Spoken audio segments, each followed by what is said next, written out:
Okay class, तो double layer organelles, mitochondria, chloroplast and nucleus. हम सबको ये पता है कि जो क्लोरोप्लास्ट है उसमें क्या होगा, फोटोसिंथेसिस रिएक्शन। अब फोटोसिंथेसिस जो रिएक्शन है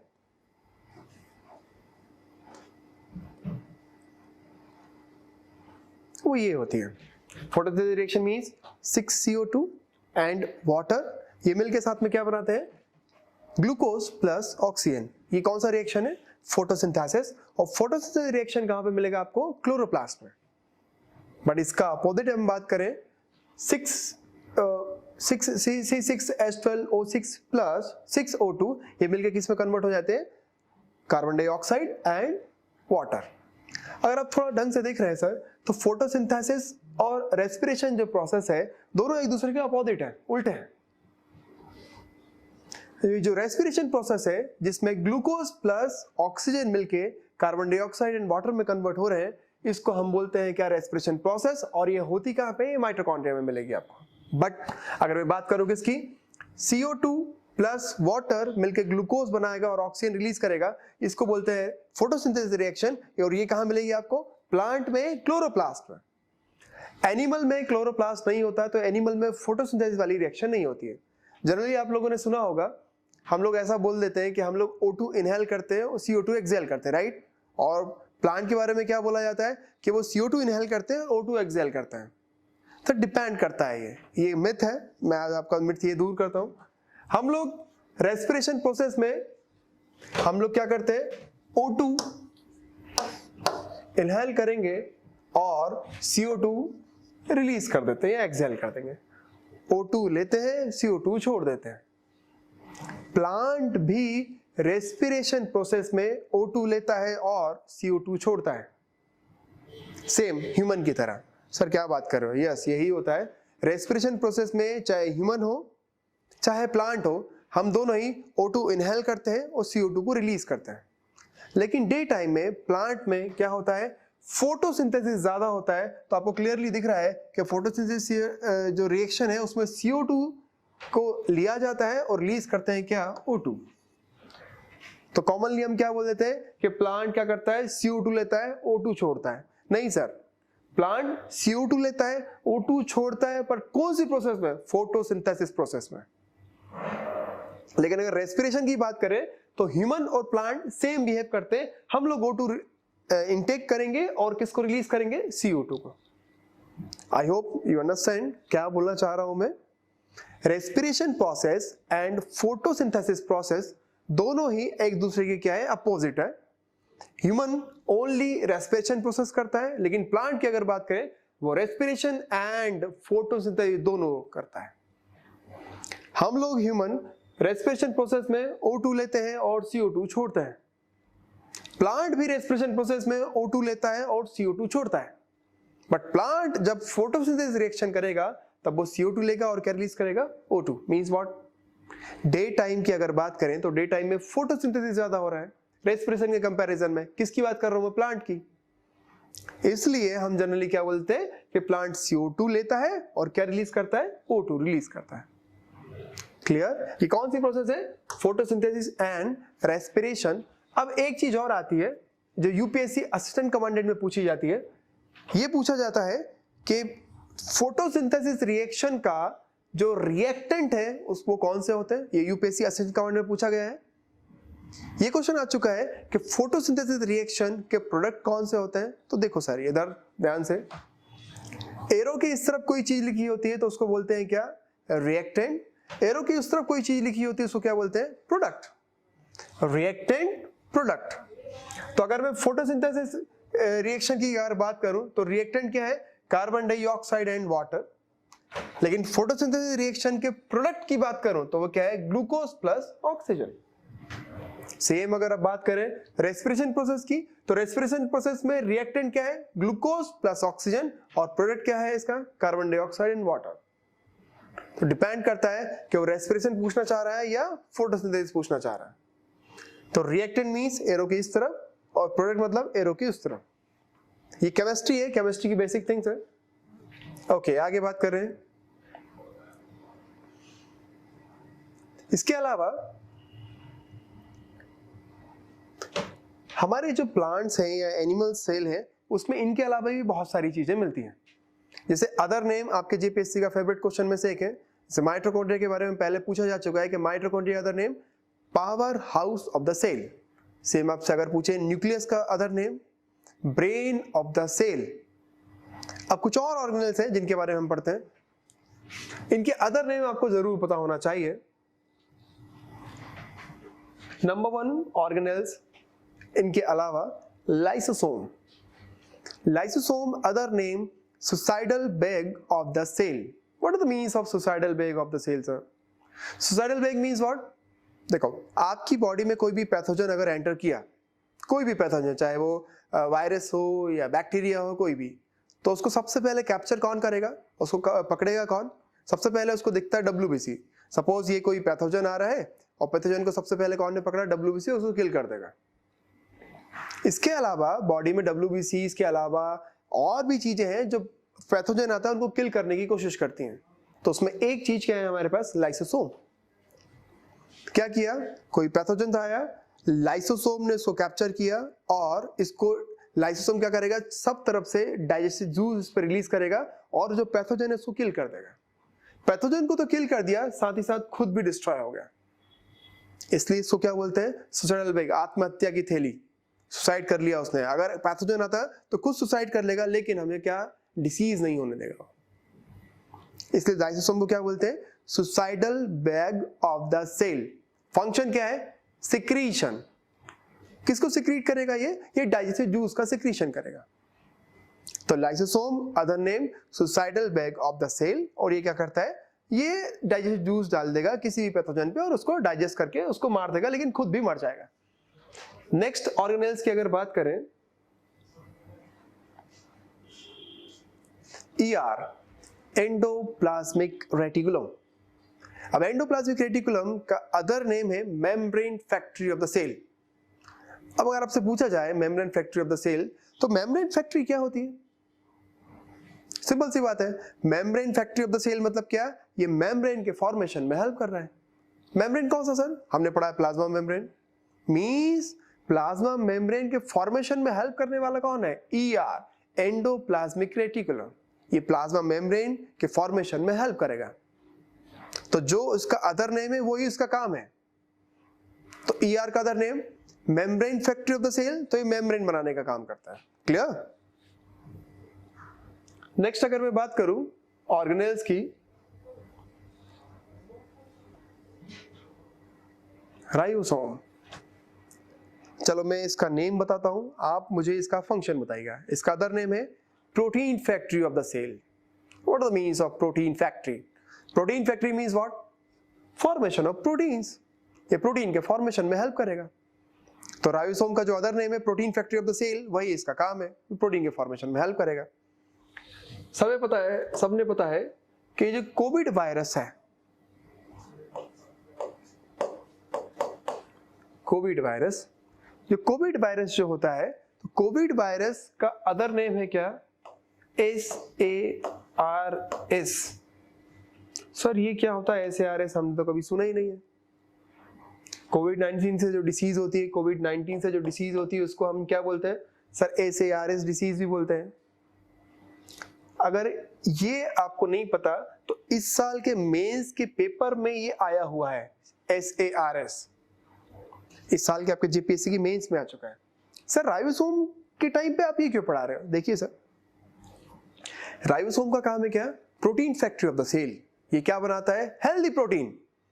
बट अगर आपकी बॉडी में कोविड-19 वायरस पहुंच गया, जो डिसीज करता है क्या है? Severe acute respiratory syndrome. Severe acute respiratory syndrome. तो कोविड-19 से कौन सा डिसीज होता है? Severe acute respiratory syndrome.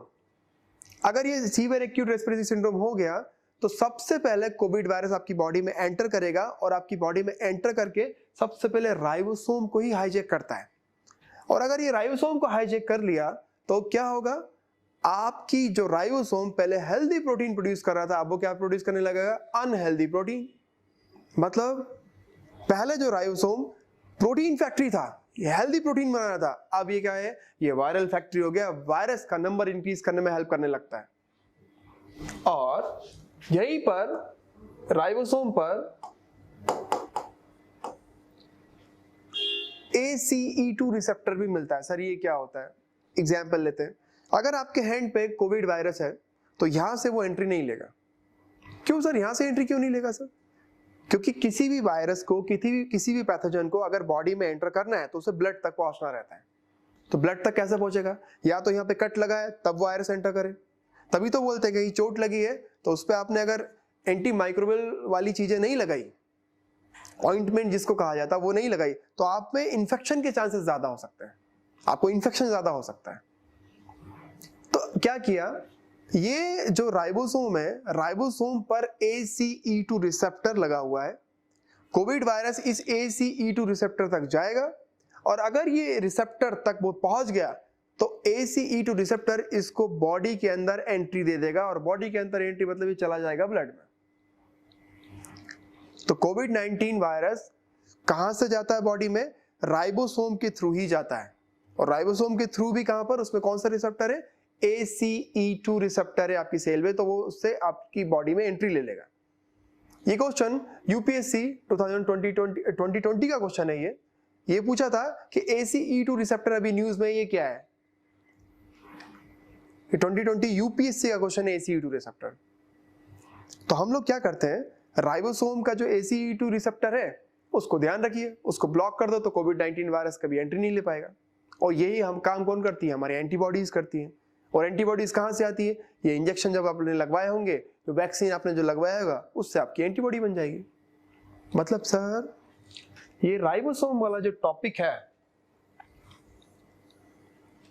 ये हमें आगे भी साइंस एंड टेक्नोलॉजी वाले पार्ट में भी पढ़ना पड़ेगा।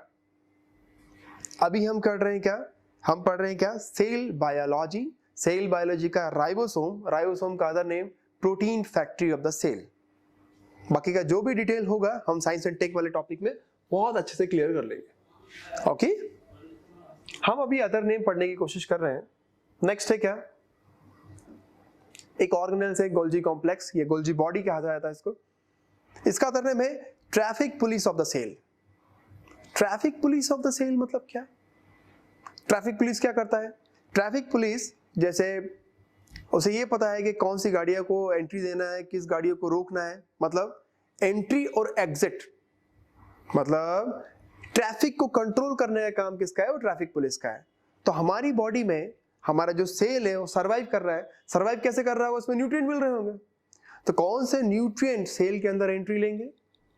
और सेल में बहुत सारी मेटाबॉलिज्म या मेटाबॉलिक प्रोसेस चल रही है, तो उसके थ्रू हार्मफुल केमिकल बनेंगे, तो उन हार्मफुल केमिकल को रिलीज भी करना है और कुछ इंपॉर्टेंट जो न्यूट्रिएंट है उनको एंट्री भी देना है।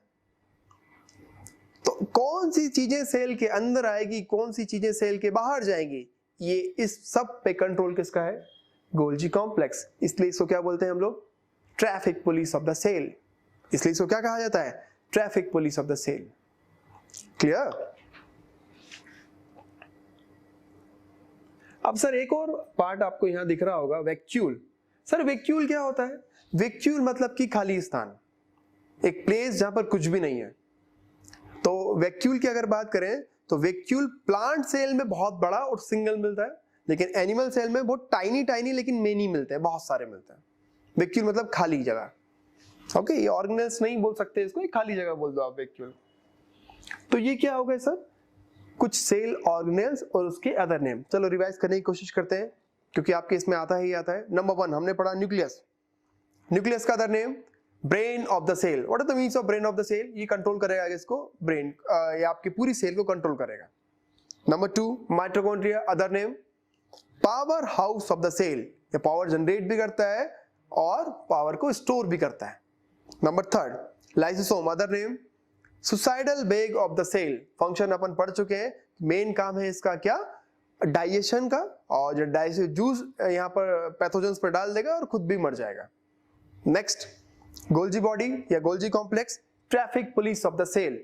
ट्रैफिक कंट्रोल करेगा कि कौन से न्यूट्रिएंट आएंगे और कौन सी जो हार्मफुल केमिकल्स है वो रिलीज करना है हमें। नेक्स्ट इसके बाद बचता है क्या आपका? ER endoplasmic reticulum. इसको क्या बोलते हैं? Membrane factory of the cell. Membrane के फॉर्मेशन में हेल्प करता है। क्लियर है? तो ये कुछ ऑर्गेनेल्स और इससे रिलेटेड कुछ उनके अदर नेम हम पढ़ चुके हैं कंप्लीटली। क्लियर? अब ये एनिमल सेल और प्लांट सेल में कुछ डिफरेंस है, जैसे हम सबको दिख रहा है सर यहाँ पर, एनिमल सेल में आपको क्या मिलेगा? क्लोरोप्लास्ट और वैक्यूल कैसा मिलेगा? लार्ज। लेकिन एनिमल सेल की बात करें तो स्मॉल मिलते हैं वैक्यूल या वैक्यूल मिलते ही नहीं है, या तो स्मॉल वैक्यूल मिलेंगे या वैक्यूल मिलेंगे ही नहीं। लेकिन यहाँ पर एनिमल सेल में क्लोरोप्लास्ट प्रेजेंट या एब्सेंट, तो यहाँ पे क्लोरोप्लास्ट नहीं मिलता है, तभी तो हम हेटेरोट्रॉप्स हैं। लेकिन प्लांट क्या है? ऑटोट्रॉप्स। उसके पीछे रीजन क्या है? क्लोरोप्लास्ट। और क्लोरोप्लास्ट ही वो स्ट्रक्चर है जहां पर क्या होता है? फोटोसिंथेसिस की रिएक्शन। अब आप यहाँ पे देख पा रहे हो सेल जो है वो भी कौन सा? प्लांट सेल, उसमें क्या मिलता है? सेल वॉल मिलता है। लेकिन एनिमल सेल में सेल वॉल क्या होता है? एब्सेंट होता है। क्लियर? ये क्या है सर? ये बेसिक अंडरस्टैंडिंग के लिए एक छोटू सा डायग्राम कि difference between plant cell and animal cell. Okay?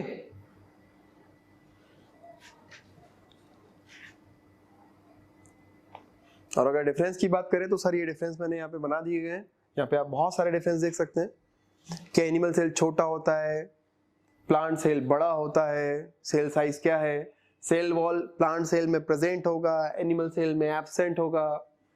मैं प्लास्टिड की बात करूं या क्लोरोप्लास्ट की बात करूं तो प्लांट सेल में प्रेजेंट होता है, एनिमल सेल में एब्सेंट होता है। इसमें और भी डिफरेंसेस लिखे हैं।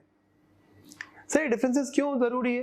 क्योंकि मे बी पॉसिबल कि आपके एग्जाम में पूछ लिया जाए difference between plant cell and animal cell. काफी बड़ा टॉपिक हो सकता है। ओके, सेम नेक्स्ट जो है हमने टाइप्स ऑफ सेल में पढ़ा था, मल्टीसेलुलर और यूनिसेलुलर ऑर्गेनिज्म। अगर कोई एनिमल एक ही सेल से बना है तो यूनिसेलुलर ऑर्गेनिज्म, लेकिन बहुत सारी सेल है तो मल्टी सेलुलर ऑर्गेनिज्म बोलते हैं उसको। सिंपल सा है। अब सर आपसे पूछा जाए what is the example of unicellular organism, तब हम बोलेंगे यूनिसेलुलर ऑर्गेनिज्म के एग्जांपल सर ये रहे, amoeba, paramecium, bacteria and Euglena. What sir? What again? Amoeba, paramecium, bacteria and Euglena. Sir हमने अमीबा भी सुना है, हमने पैरामीशियम भी सुना है, हमने बैक्टीरिया भी सुना है। ये यूग्लिना क्या होता है? ये यूग्लिना क्या है? तो यूग्लिना है connective link between animal cell and plant cell. Connective link between animal cell and plant cell. Sir ये क्या बोला होता है animal cell and plant cell? Discuss करते हैं। Connective link means what? Connective link means जिसमें दोनों के कैरेक्टर्स हैं। इसमें एनिमल के भी कैरेक्टर मिलेंगे एंड प्लांट के भी मिलेंगे। सर ये कैसे पॉसिबल है? जब इस यूग्लिना को सनलाइट मिलता है तो कैसे बिहेव करता है? Like a plant. मतलब ये फोटोसिंथेसिस के थ्रू खाना बनाने लगेगा, तो कैसा बिहेव हो गया? प्लांट की तरह। लेकिन जब इसको क्या नहीं मिलेगा? सनलाइट, तो कैसे बिहेव करेगा? Like animals. ये कैसे बिहेव करेगा? दूसरे को पकड़ के खाने लगेगा। तो यूग्लिना में दोनों कैरेक्टर हैं, एनिमल के भी और प्लांट के भी, इसलिए इसको क्या बोलते हैं? Connective link between animal cell and plant cell. और यूग्लिना अभी भी प्रेजेंट है। ठीक है, तो ये है क्या? एक टाइप का यूनिसेलुलर ऑर्गेनिज्म। सर आपने यूनिसेलुलर के तो एग्जांपल बता दिए, लेकिन मल्टीसेलुलर के एग्जांपल क्या होते हैं? अरे मल्टीसेलुलर में आप अपना नाम लिख लीजिए, मतलब एनिमल और प्लांट्स किस में मिलेंगे आपको? मल्टीसेलुलर ऑर्गेनिज्म में। नेक्स्ट की बात करें sir, prokaryotic cell and eukaryotic cell. तो जैसे हमने पहले डिस्कस कर चुके हैं, हमारे इसमें साइंस में प्रो मतलब क्या होता है? Less develop. आपके इंस्टाग्राम या फेसबुक की तरह प्रो मतलब टॉप पे नहीं होता है कि हाँ ठीक है प्रो हैं आप लोग, एडवांस लेवल के, ऐसा नहीं होता है ना। IPhone pro max. आपने इसमें साइंस में प्रो मतलब क्या होता है? Less develop. तो प्रोकैरियोट्स की बात करूं तो प्रो मींस क्या होगा? ओल्ड या लेस डेवलप, एंड कैरियोट्स मतलब होता है न्यूक्लियस। लेकिन अगर मैं यूकैरियोट्स की बात करूं तो यूकैरियोट्स क्या होगा? एक वेल डेवलप। अब यहाँ पे विजिबल है, यहाँ पर न्यूक्लियस मिल रहा है, लेकिन यहाँ पर न्यूक्लियस लाइक स्ट्रक्चर न्यूक्लियोइड मिल रहा है, यहाँ पर न्यूक्लियस नहीं मिलता है। यहाँ पर न्यूक्लियस एब्सेंट, यहाँ पर न्यूक्लियस प्रेजेंट। सब प्लाज्मा मेम्ब्रेन प्रोकैरियोट्स में मिलेगी या यूकैरियोट्स में? प्लाज्मा मेम्ब्रेन या सेल मेम्ब्रेन एक ही बात है। आप यहाँ पे विजिबल है, यहाँ पे दिख रहा है। प्लाज्मा मेम्ब्रेन प्रोकैरियोट्स में भी मिलती है एंड यूकैरियोट्स में भी मिलती है। प्लाज्मा मेम्ब्रेन कहाँ मिल रही है? प्रोकैरियोट्स में भी एंड यूकैरियोट्स में, मतलब दोनों जगह। तभी तो इसको हमने यूनिवर्सल मेम्ब्रेन बोला था। तो ये बेसिक डिफरेंस है किसमें? प्लांट सेल सॉरी आपका प्रोकैरियोट्स में एंड यूकैरियोट्स में। और ये कुछ इसमें बेसिक से डिफरेंसेस है, क्या होता है क्या नहीं होता। अब आता है क्या? Cell structure and function. ये बहुत कॉमन क्वेश्चन है, ये पूछे जाते हैं कि smallest cell, largest cell and longest cell, ये पूछा जाता है। देखते हैं, कोशिश करते हैं। स्मॉलेस्ट सेल जो है हमारे पास वो है क्या? माइकोप्लाज्मा गैली सेप्टिकम। ये एक टाइप का बैक्टीरिया है। तो अगर आपसे पूछे स्मॉलेस्ट सेल की बात करें तो स्मॉलेस्ट सेल कौन सा होता है? बैक्टीरियल सेल को क्या बोलते हैं? Smallest cell. इसका नाम क्या है इस बैक्टीरिया का?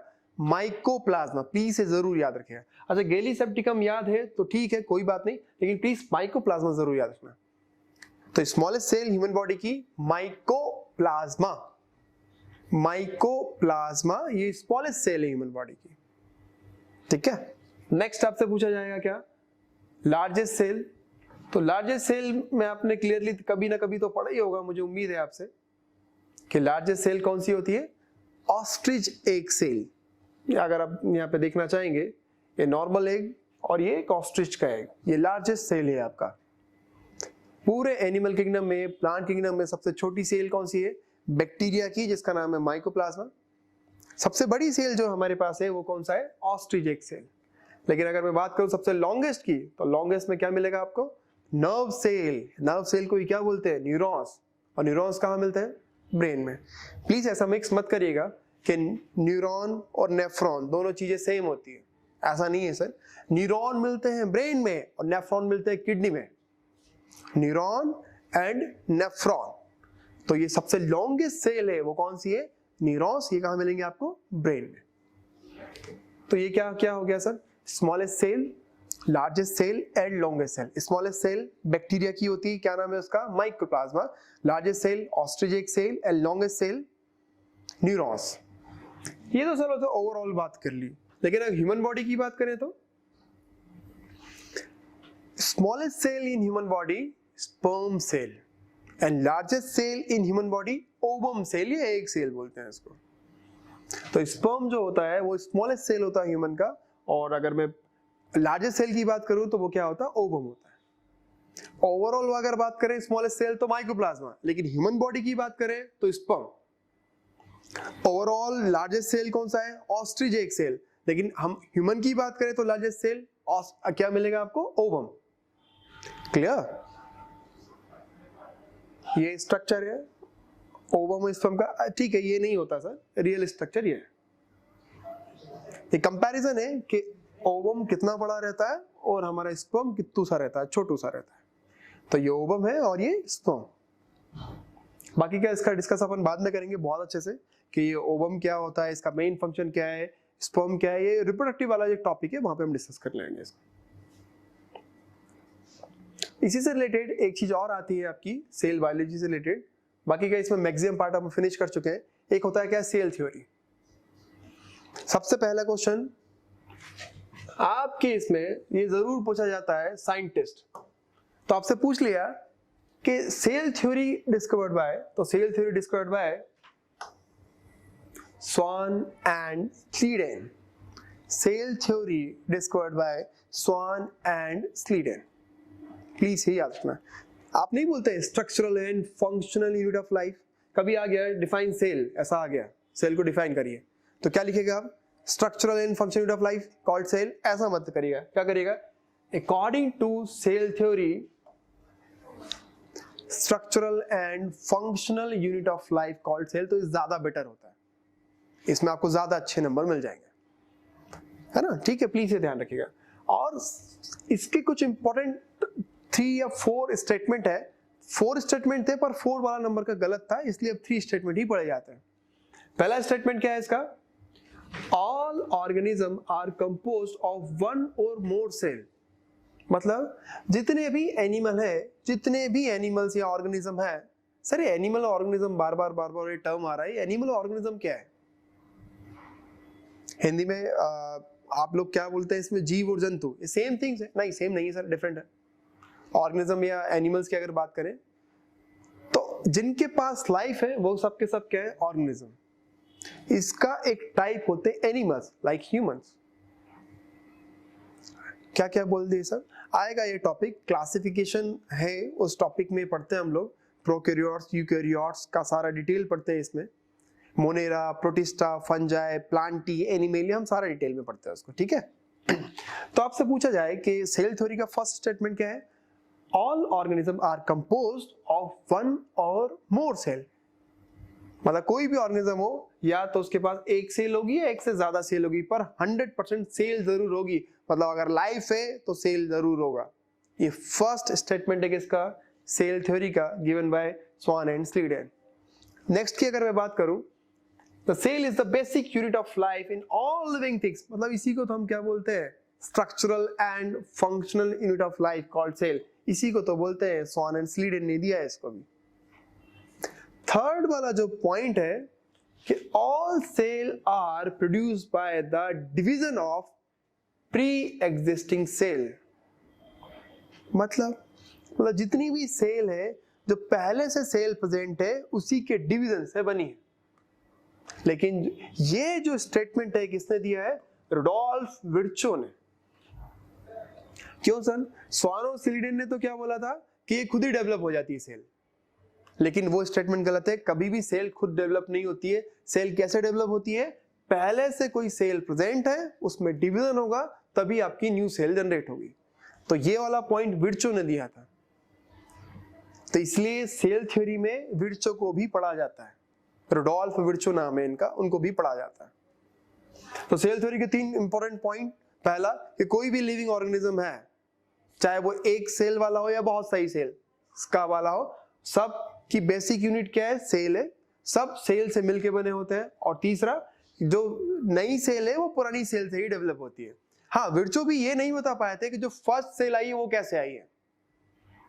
जो फर्स्ट सेल आती है, जो पूरी हमारे मतलब पूरे अर्थ की बात करूं तो अर्थ पे ऐसा क्या है कि फर्स्ट सेल आई, कब आई, जीवन कैसे आया, तो ये सारा चीजें हम पढ़ेंगे सर। हमारे एवोल्यूशन करके एक टॉपिक है मेंस पे, उसमें अपन को पढ़ना पड़ेगा एवोल्यूशन में कि फर्स्ट टाइम लाइफ कैसे आई यहाँ पर। ओके, तो हमने ये सेल की मैक्सिमम चीजें फिनिश कर ली हैं।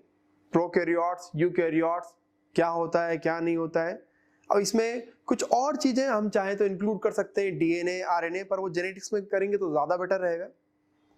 तो सेल में हमने साइटोलॉजी में क्या क्या पढ़ा, रिवाइज करने की कोशिश करते हैं। पहला, सेल का definition according to cell theory. दूसरा, हम लोगों ने पढ़ा टाइप्स ऑफ सेल। अब टाइप्स ऑफ सेल डिपेंड करता है किस बेसिस पे आप बात कर रहे हो। Number 1, on the basis of number की बात करें तो यूनिसेलर और multicellular. On the basis of development की बात करें तो प्रोकैरियोट्स एंड यूकैरियोट्स।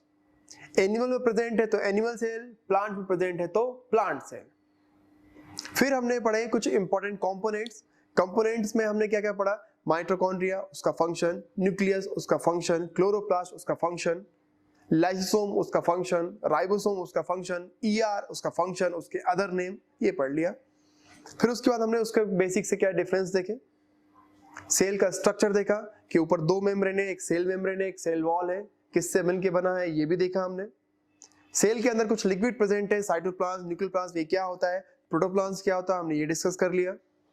और उसके बाद हमने कुछ miscellaneous point like smallest cell, largest cell and longest cell भी पढ़ लिया। और लास्ट में हमने क्या पढ़ा? सेल थ्योरी, और cell theory given by Schwann and स्लीडेन।